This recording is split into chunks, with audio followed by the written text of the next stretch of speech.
যে জানতে হবে যে কোন মানে নার্ভগুলো আমাদের এফেক্ট হচ্ছে বা কোন পার্টটা আমাদের এফেক্ট হচ্ছে, মানে সার্ভাইকাল থেকে প্রবলেমটা হচ্ছে না লাম্বার থেকে আমাদের প্রবলেমটা হচ্ছে। কেন থোরাসিক প্রবলেমটা খুব রেয়ারলি আমরা পাই, কিন্তু সার্ভাইকাল অ্যান্ড লাম্বার আমরা খুব বেশি পাই। তো আপনাকে প্রথম তো দেখতে হবে লক্ষণগুলো, যে লক্ষণগুলো পেশেন্টের কী কী হচ্ছে,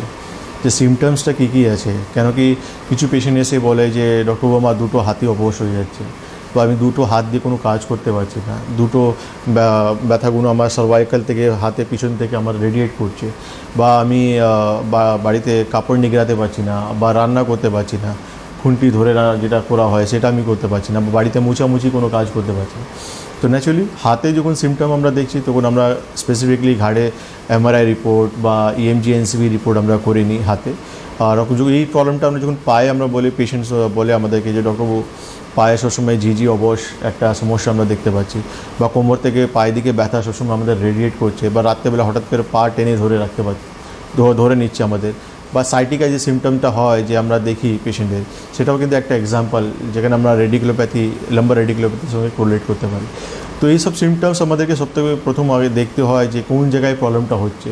তারপর আমাদের যে ইনভেস্টিগেশন রয়েছে এমআরআই রিপোর্ট বা ইএমজি এনসিবি রিপোর্ট, এটা করার পর আমরা একটা কনফার্ম ডায়াগনোসিসে যেতে পারি যে হ্যাঁ এই সমস্যাটা এই জায়গা থেকে অ্যারাইজ করছে। তাহলে এর লাইন অফ ট্রিটমেন্ট যেটা আমাদেরকে দেওয়া উচিত সেটা আমরা তখন সিলেক্ট করি যে কী কী ট্রিটমেন্ট আমাদেরকে করা উচিত। যেটা আয়ুর্বেদে কিন্তু অনেক ধরনের লাইন অফ ট্রিটমেন্ট বলা হচ্ছে, সেখানে কিন্তু আমরা যেটা বলি নিদান, পরিবর্জন, শোধন অ্যান্ড সমন, তিনটে লাইন অফ ট্রিটমেন্ট আমরা